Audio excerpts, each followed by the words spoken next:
السلام عليكم ورحمة الله وبركاته. الحمد لله الذي أبدع الأفلاك والأرضين، والصلاة والسلام على من كان نبيا وآدم بين الماء والطين، وعلى آله وأصحابه وبارك وسلم تسليما كثيرا كثيرا. أما بعد، فأعوذ بالله من الشيطان الرجيم. بسم الله الرحمن الرحيم.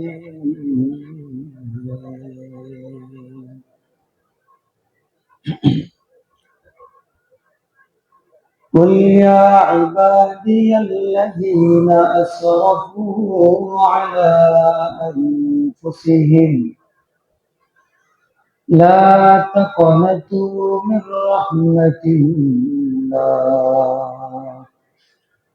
إن الله يغفر الذنوب جميعا، إنه هو الغفور الرحيم. قال رسول الله صلى الله عليه وسلم: التائب من الذنب كمن لا ذنب له، أو كما قال النبي صلى الله عليه وسلم. সকলে দুরূদ শরীফ পড়ুন। اللهم صل على محمد وعلى آل محمد كما صليت على إبراهيم وعلى آل إبراهيم إنك حميد مجيد. اللهم بارك على محمد وعلى آل محمد كما باركت على إبراهيم وعلى آل إبراهيم إنك حميد مجيد. সকলে একটু জিকির করি। لا إله إلا الله، لا إله إلا الله، لا إله إلا الله، لا إله إلا الله، لا إله إلا الله محمد رسول الله. محمد ने आकर कुफ्र को मिटाया, कुफ्र को मिटा कर सदाकत बताया। ला इलाहा इल्लल्लाह, ला इलाहा इल्लल्लाह, ला इलाहा इल्लल्लाह, ला इलाहा इल्लल्लाह, ला इलाहा इल्लल्लाह मुहम्मदुर রাসূলুল্লাহ সাল্লাল্লাহু আলাইহি ওয়াসাল্লাম। প্রথমে আল্লাহ রাব্বুল আলামিনের কাছে শুকরিয়া আদায় করি যে আল্লাহ রাব্বুল আলামিন আমাদেরকে পবিত্র ঈদুল আযহা অর্থাৎ গতকাল ঈদের নামাজ পড়ার তৌফিক দান করেছে, কুরবানি দেওয়ার তৌফিক দান করেছে। তারপর আজকে পবিত্র জুমার নামাজ পড়ার জন্য আখিরি জামানা যাকে বলা হয়, অত্যন্ত ফিতনা, ফাসাদ, মারামারি, হারাহারি, কাটাকাটি, ঝগড়া ফাসাদ, এমন একটি জামানায় আল্লাহ রাব্বুল আলামিন আমাদেরকে পবিত্র জুমার নামাজ পড়ার জন্য মসজিদে আসার, বসার, কথা বলার, কথা শোনার তৌফিক দান করেছেন। এই জন্য কালিমাটি শুকর আদায় করি, আলহামদুলিল্লাহ। সম্মানিত হাজিরিন, আমি আপনাদের সামনে পবিত্র কালামুল্লাহ শরীফ, সূরাতুল জুমা এবং রাসূলুল্লাহ সাল্লাল্লাহু আলাইহি ওয়াসাল্লামের অসংখ্য অগণিত হাদিস থেকে ছোট্ট একটি হাদিস, বুখারীতে আছে, জাদুত তালিবিনে আছে, রিয়াদুস সালিহিনে আছে। এই ছোট্ট একটি হাদিস আমি আপনাদের সামনে তেলাওয়াত করলাম। এই আয়াত এবং হাদিসের আলোকে কিছু কথা বলবো, আমার তৌফিক ইল্লা বিল্লাহ। এবং দুরূদ ও সালাম বর্ষিত হোক সাইয়্যিদুল আম্বিয়া, ইমামুল মুরসালিন, সাইয়্যিদুস সাকলাইন, রাহমাতাল লিল আলামিন মুহাম্মদুর রাসূলুল্লাহ সাল্লাল্লাহু আলাইহি ওয়াসাল্লামের উপর। আমি আপনাদের সামনে যে আয়াত তেলাওয়াত করেছি, এই আয়াতের মধ্যে আল্লাহ তাআলা বলতেছেন, হে আমার বান্দা, তুমি কি নিজের নফসের উপর জুলুম করেছ, গুনাহ করেছ? যদি গুনাহ করে থাকো তাহলে ফিরে আসো, তওবা করো, আমার রহমত থেকে নৈরাশ হও না, আমি তোমাকে মাফ করে দেব। কেননা আমি অত্যন্ত দয়াময়, ক্ষমাশীল। এ হলো আয়াতের তর্জমা। আর হাদিস, আত-তাইবু মিনাজ যামবি কামান লা যামবা লাহু, তওবাকারীদের মধ্যে সর্বোত্তম সে যে গুনাহ থেকে তওবা করে এবং আবার এই গুনায় লিপ্ত হয় না। এবং যে ব্যক্তি তওবা করে সে ব্যক্তি এমন হয়ে যায় যেমন তার কোনো গুনাহই নেই, কামান লা যামবা লাহু, যেমন তার কোনো গুনাহই নেই। আল্লাহ রাব্বুল আলামিন পৃথিবী সৃষ্টির আগ মুহূর্তে সকল ফেরেশতাদেরকে একত্রিত করলেন, সমাবেত করলেন, করে উনি একটা ঘোষণা দিলেন। কি? সূরাতুল বাকারার মধ্যে আছে, আল্লাহ তাআলা বলেন, وَإِذْ قَالَ رَبُّكَ لِلْمَلَائِكَةِ إِنِّي جَاعِلٌ فِي الْأَرْضِ خَلِيفَةً قَالُوا أَتَجْعَلُ فِيهَا مَن يُفْسِدُ فِيهَا وَيَسْفِكُ الدِّمَاءَ وَنَحْنُ نُسَبِّحُ بِحَمْدِكَ وَنُقَدِّسُ لَكَ قَالَ إِنِّي أَعْلَمُ مَا لَا تَعْلَمُونَ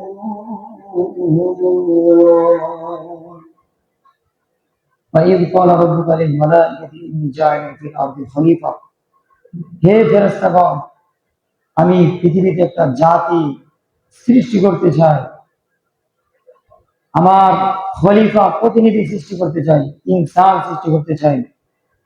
সমস্ত ফেরেশতা উত্তর বলেছেন, আতাজালু ফিহা মান ইউফসিদু ফিহা ওয়ায়াসফিকু দিমা, হে আল্লাহ, তারা তো পৃথিবীতে যাবে, মারামারি, কাটাকাটি, হানাহানি, গুনাহের কাজে তারা লিপ্ত হবে, ফাসাদ করবে, রক্তপাত করবে। ওয়ানাহনু নুসাব্বিহু বিহামদিকা ওয়া নুকদ্দিসু লাক, আমরাই তো আপনার ইবাদত করি, কি দরকার?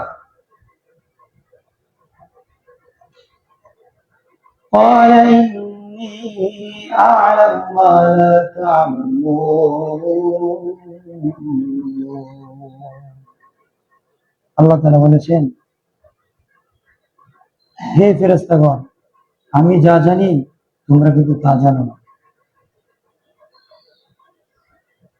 আমার বান্দা গুনাহ করবে, আমার কাছে ক্ষমা চাবে, আমি মজা পাবো। আমার কাছে এটা মজা।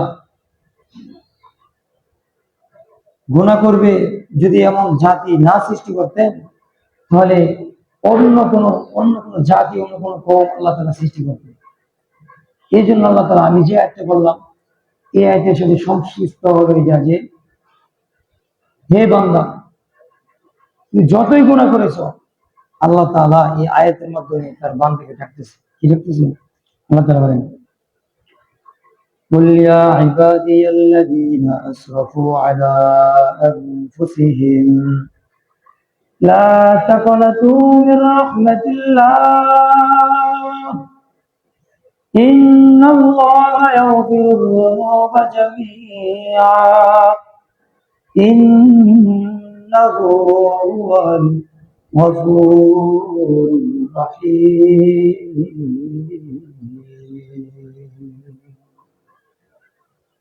ও মুহাম্মদ পয়গম্বর, কুল ইয়া ইবাদিয়াল্লাযীনা আসরাফু, আমার বান্দাদেরকে আপনি জানিয়ে দেন, আলা আনফুসিহিম, নিজের নফসের উপর গুনাহ করেছে, নিজের নফসের উপর জুলুম করেছে।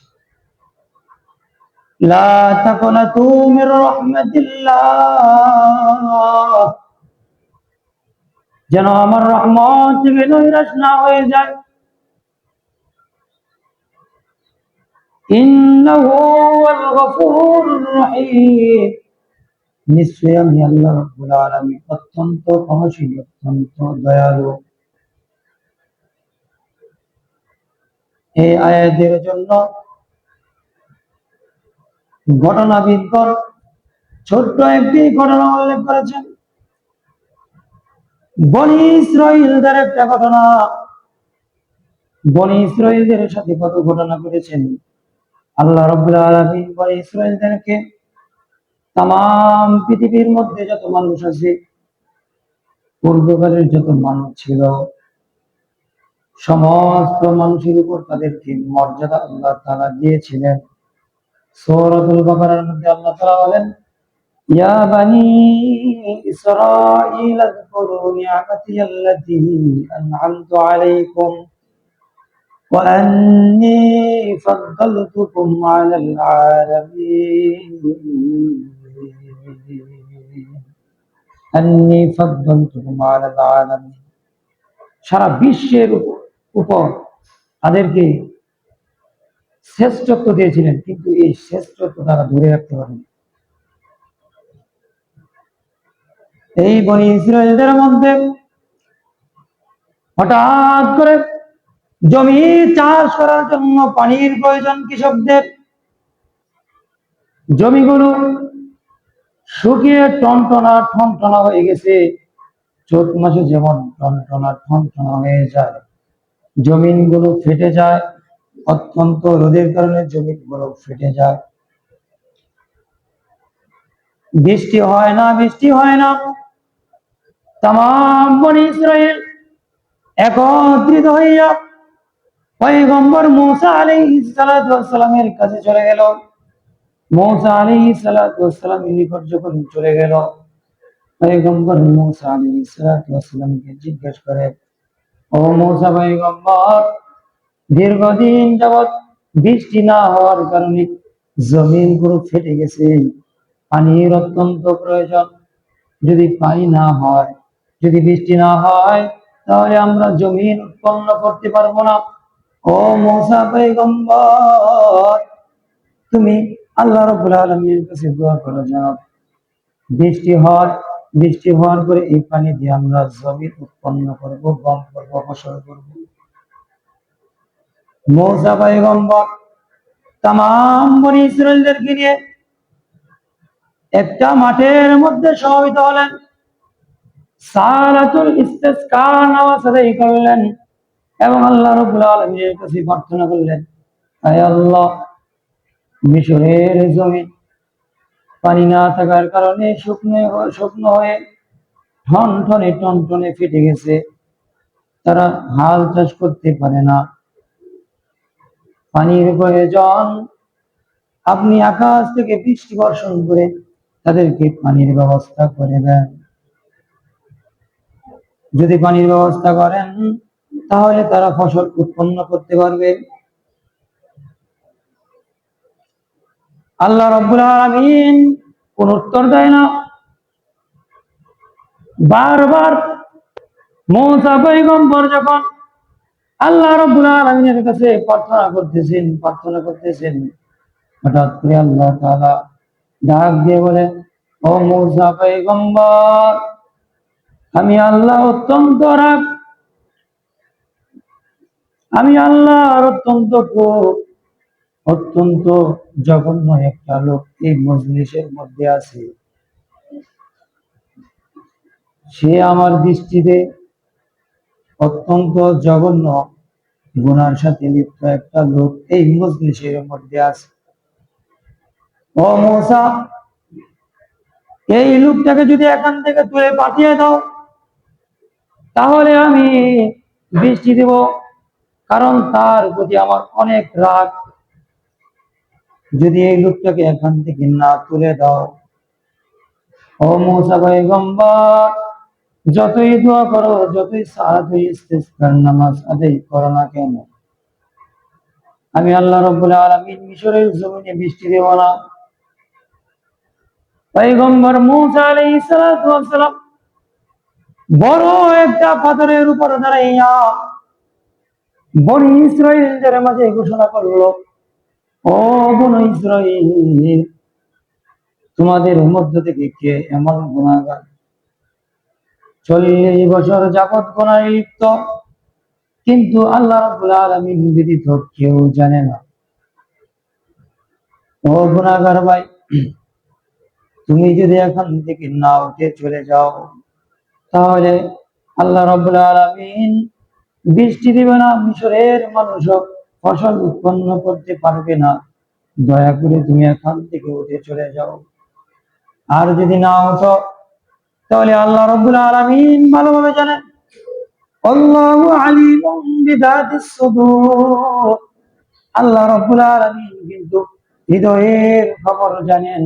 আল্লাহ রাব্বুল আলামিন কিন্তু অন্তরের খবর জানেন। কে আছো, তুমি এখান থেকে উঠে চলে যাও, তোমার জন্য বৃষ্টি হচ্ছে না। যে ব্যক্তিকে উদ্দেশ্য করে লক্ষ্য করে মূসা পয়গম্বর যখন এই ভাষণটি দিলেন, বক্তব্য দিলেন, এই বনি ইসরাইলদের মজলিসের মাঝে ওই গুনাহগার একেবারে মাঝখানে বসা ছিল। সে যখন টের পেল যে তাকে উদ্দেশ্য করে বলল পয়গম্বর মূসা, তার শরীরে ছিল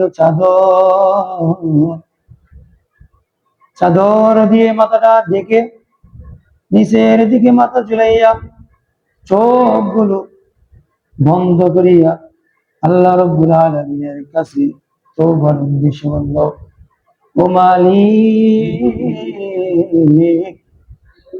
40 বছর যাবৎ গুনাহে লিপ্ত আমার স্ত্রী, সন্তান, এলাকাবাসী, পরিবার কেউ জানে না আমার গুনাহ সম্পর্কে।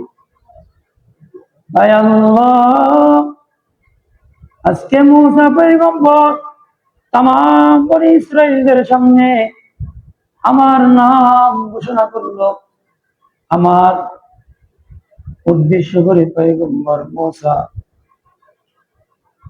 একটা ভাষণ দিল। এখন যদি আমি এখান থেকে উঠে চলে যাই, তামাম বনি ইসরাইল মনে করবে আমি তো সেই গুনাহগার, যে গুনাহগারের জন্য আল্লাহ রাব্বুল আলামিন রাগান্বিত হয়ে আজকে বৃষ্টি দিচ্ছেন না। ও আল্লাহ, এখান থেকে যদি আমি উঠে চলে যাই তাহলে তো আমি ধরা খেয়ে যাবো, লজ্জিত হব। হায় আল্লাহ, তুমি তো রহমান, তুমি তো রহিম। হায় আল্লাহ, তোমার রহমান, তোমার রহিম মুসিলা করিয়া হায় আল্লাহ আমার জিন্দেগীর সমস্ত গুনাহ কথা মাফ করিয়া দেন। হঠাৎ করে তাকিয়ে দেখে আকাশ কালো হয়ে গেছে, বৃষ্টিও শুরু হয়ে গেছে। পয়গম্বর মূসা এবার আল্লাহ রাব্বুল আলামিনের কাছে ডাক দেওয়া, আল্লাহ তুমি তো বলেছ বৃষ্টি দেবে না, পাথরের উপরে দাঁড়াইয়া তামাম বনি ইসরায়েলদেরকে আমি ভাষণ দিলাম, ঘোষণা দিলাম, তাদেরকে আমি বললাম এখান থেকে যদি গুনাহগার উঠে না চলে যায় তাহলে বৃষ্টি হবে না। আয় আল্লাহ, এখন থেকে বৃষ্টি হচ্ছে, আমি তো লজ্জিত হলাম, কেন আমাকে তুমি এত লজ্জা দিলা? আল্লাহ রাব্বুল আলামিন বলে, ও মূসা রে, আমি আল্লাহ তো আমার বান্দার জন্য রহমান, আমি আল্লাহ তো আমার বান্দার জন্য রহিম। 40 বছর যাবৎ গুনাহ করেছে,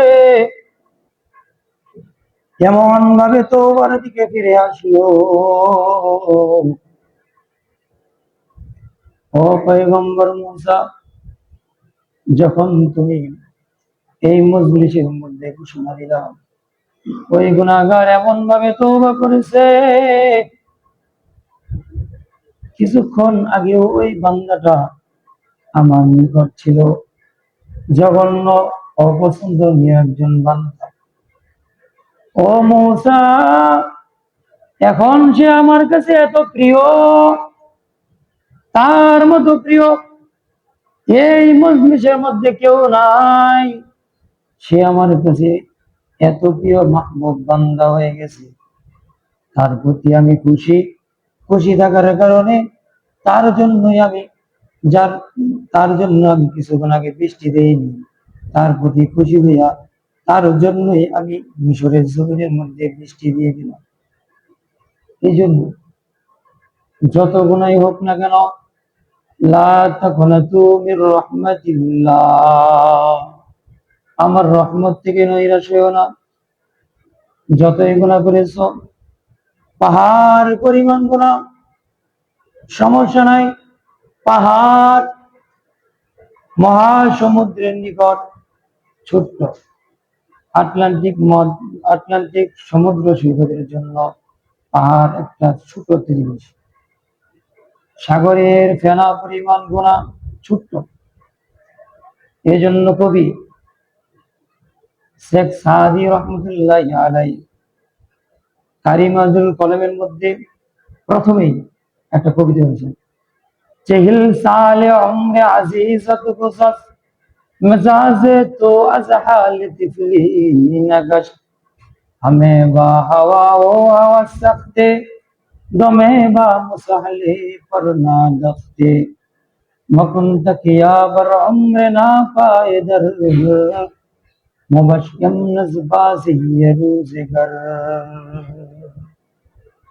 কবিতার ভাষায় বোঝাচ্ছে, চেহিল সালে উমরে আজিজত কুসাস, হে মন, তোমার জীবন থেকে 40 বছর অতিবাহিত হয়ে গেল, মেজাজে তো আজহালে তিফলি নাগাস, এখনো তোমার চাল চলন আচরণ ছোট্ট বাল্য, ছোট্ট বাচ্চাদের মতো তোমার আচরণ, যেটাই মনে চায় সেটাই করো, দুনিয়ার মায়ায় করে দুনিয়ার দিকে ছুটে চলেছ, অথচ তোমার বয়স 70 বছর, তোমার হায়াতের জিন্দেগি 70 বছর। মনে রেখো, 70 বছর থেকে 69 বছর চলে গেছে, আর মাত্র 1 বছর তোমার হায়াতের জিন্দেগি বাকি রয়েছে।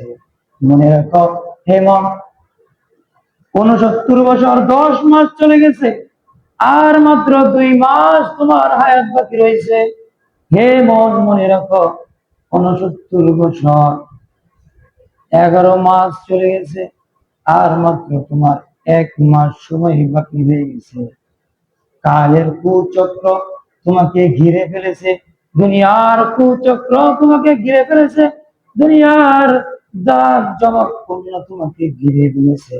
হে প্রতীক, তুমি যদি এখান থেকে ফিরে না আসো তাহলে কিন্তু তোমার কপালে দুর্গতি আছে। এই জন্য যতই গুনাহ হোক না কেন, লা তাকুনাতু মির রাহমাতিল্লাহ, আমার রহমত থেকে নৈরাশ হয় না। কেমন বড় গুনাহ! মুহাম্মাদুর রাসূলুল্লাহ সাল্লাল্লাহু আলাইহি ওয়াসাল্লামের নিকট মুশরিকরা চলে আসে, হে মুহাম্মদ, তুমি তো অত্যন্ত ভালো, তুমি তো ভালো জিনিসের প্রতি দাওয়াত দাও। হ্যাঁ ঠিক আছে, তোমার ইসলাম ভালো, তবে আমাদের কিছু কথাবার্তা আছে। কি? আমাদের মধ্য থেকে এমন লোক আছে অনেক কতল করেছে, হত্যা করেছে, হত্যার সাথে জড়িত, অনেক গুনাহ করেছে, গুনাহের সাথে জড়িত, জিনা ব্যভিচারের সাথে জড়িত, এত এত কতল, এত জিনা করার পরেও কি আমরা ক্ষমা করব? মুহাম্মদ রাসূলুল্লাহ সাল্লাল্লাহু আলাইহি ওয়াসাল্লাম বলে, হ্যাঁ ক্ষমা পাইবা। লা তাকনাতু মির রাহমাতিল্লাহ, তোমরা রহমত থেকে নৈরাশ হইও না। হঠাৎ করে মুহাম্মদুর রাসূলুল্লাহ সাল্লাল্লাহু আলাইহি ওয়াসাল্লাম ফজরের নামাজ আদায় করলেন। কোন কোন রিওয়ায়েতে আছে আসরের নামাজ আদায় করলেন। হঠাৎ করে অল্প বয়স, একবার অল্প বয়স, 25 থেকে 30, রিওয়ায়েতের মধ্যে আছে 25 থেকে 30 বছরের একজন যুবক অত্যন্ত তৃষ্ণার্ত অবস্থায় মুহাম্মদুর রাসূলুল্লাহ সাল্লাল্লাহু আলাইহি ওয়াসাল্লামের সামনে এসে বসল। বসার পর দুই হাতের মধ্যে ধরল এবং বলল, ও মুহাম্মদুর রাসূলুল্লাহ সাল্লাল্লাহু আলাইহি ওয়াসাল্লাম, আপনার সাথে আমার কিছু গুরুত্বপূর্ণ কথা আছে। কি কথা? বলো। ও মুহাম্মদুর রাসূলুল্লাহ সাল্লাল্লাহু আলাইহি ওয়াসাল্লাম, আমি একজন চোর, আমার বাবাও ছিল চোর, আমি মদিনা থেকে এসেছি। কিসের জন্য এসেছ? যুবক বলে, আমার বাবা মদিনায় যখন কোন লোক মারা যাইত, মারা যাওয়ার পর ওই লোককে যখন দাফন কাফন করতো, কবরে রেখে চলে আসতো, রাতের গভীরে, রাতের অন্ধকারে ওই কবর খনন করে ওই কবরের লাশ থেকে কাপড়গুলো খুলে এই কাপড় আমি বাজারে বিক্রি করতো আমার বাবা। বাবা বাবার মৃত্যুর পর এখন আমি তার ছেলে, মদিনায় যখন কোন লোক মারা যায়, অনুরূপ ভাবে আমিও রাতের গভীরে কবর থেকে, কবরের লাশ থেকে কাপড় খুলে বাজারে বিক্রি করে এবং এই টাকা দিয়ে আমি আমার সংসার চালাই। দীর্ঘদিন যাবৎ এই কাজের সাথে আমি জড়িত। হ্যাঁ ঠিক আছে, কিন্তু আজকের ঘটনা ব্যতিক্রম। কি? ও মুহাম্মদুর রাসূলুল্লাহ সাল্লাল্লাহু আলাইহি ওয়াসাল্লাম, মদিনায় এমন একজন সুন্দরী রূপসী কুমারী একজন মেয়ে ছিল। তাম মদিনার যত যুবক ছিল, সকল যুবক এই নারীর জন্য, এই মেয়ের জন্য পাগল ছিল। শুধু এক নজর দেখার জন্য সকল যুবক লাইনের লাইন তার পিছনে দাঁড়ায় থাকতো। ও পয়গম্বর, গতকাল এই মেয়েটি ইন্তেকাল করে দুনিয়ার মায়া ত্যাগ করেছে। ও পয়গম্বর, অনুরূপ ভাবে এই মেয়েকেও দাফন কাফন করে কবর দেওয়া হয়েছে। কবর দেওয়ার পর রাত্রিবেলা যখন আমি এই মেয়ের কবর খনন করে যখন কবর ভিতরে ঢুকলাম, ও পয়গম্বর, শরীর থেকে যখন কাপড়টা সরাইলাম, কাপড়ের কাপড় যখন শরীর থেকে সরাইলাম, এত সুন্দর তার শরীরের আলোয় আলোকিত, পুরো কবরটা আলোকিত হয়ে গেছে। ও পয়গম্বর, এই মেয়ের সাথে আমি জিনায় লিপ্ত হয়েছি। জিনা করার পর হঠাৎ করে মেয়েটির জবান খুলে গেল। মেয়েটি ডাক দিয়ে বলে, ও যুবক, মদিনার সকল যুবক আমার প্রেমে দেওয়ানা ছিল। আল্লাহ রাব্বুল আলামিন আমাকে অত্যন্ত সুন্দর দিয়া বানাইছে, কিন্তু কোনোদিন কোন যুবক আমার শরীরে হাত দিতে পারে নাই। ও যুবক, এখন আমার মৃত্যু হয়েছে, মৃত্যুর পরে কেন তুই আমার সাথে জিনায় লিপ্ত হয়েছিস? যদি ফিরে যেতে চাস তাহলে মুহাম্মদুর রাসূলুল্লাহ সাল্লাল্লাহু আলাইহি ওয়াসাল্লামের কাছে ফিরে যা এবং আল্লাহ তাআলার কাছে তওবা করে আল্লাহ রাব্বুল আলামিনের কাছে ফিরে যা। ও পয়গম্বর, সাথে সাথে দৌড়ে আপনার কাছে চলে আসলাম, এখন আমি কি ক্ষমা পাবো? রাসূলুল্লাহ সাল্লাল্লাহু আলাইহি ওয়াসাল্লাম তাকে তাড়িয়ে দিলেন। তুমি ক্ষমা পাবে দূরের কথা, তুমি দূরে যাও গিয়ে আল্লাহ তাআলার কাছে ক্ষমা চাও। এই সাহাবী, বহুত লম্বা ইতিহাস, সময় শেষ। আরো অনেক এই আয়াত যদি ব্যাখ্যা করা হয় তাহলে অনেক সময় দরকার। যাই হোক, তারপর এই গুনাহগার জিনাগার তাকে আল্লাহ রাব্বুল আলামিন মাফ করে দিয়েছেন এবং সে নিষ্পাপ মাসুম হয়ে গেছে। এজন্য আমরা কার কখন মৃত্যু আমরা কেউ জানি না। আমার বয়স 20, 22, 25 এটা কোনো বিষয় না, যে কোনো সময় মৃত্যু হয়ে যায়, মৃত্যুর কোনো গ্যারান্টি নাই। এই জন্য আমরা যদি গুনাহ অবস্থায় থাকি তাহলে মৃত্যুর পরে জিন্দেগি খুব কঠিন হবে, খুব কঠিন। এই জন্য আমরা সকল অবস্থায় তাওবা করব। গুনাহ হতেই পারে, স্বাভাবিক। এই জন্য আমরা তাওবা করবো, সবসময় তাওবা করব। আল্লাহ রাব্বুল আলামিনের নাম, বিভিন্ন সিফাত দিয়ে তাওবা করব। তাওবার কিছু ব্যাখ্যা আছে কিভাবে আমরা তাওবা করব, সময়ের জন্য বলতে পারি না। এই জন্য যেই কথাটুকু বললাম, আল্লাহ রাব্বুল আলামিন সর্বপ্রথম আমাকে, তারপর আপনাদের সকলকে এই কথার উপর আমল করার তৌফিক দান করুন। ওয়া আখিরু দাওয়ানা আলহামদুলিল্লাহি রাব্বিল আলামিন। যারা সুন্নাত করেন নাই তারা সুন্নাত আদায় করেন।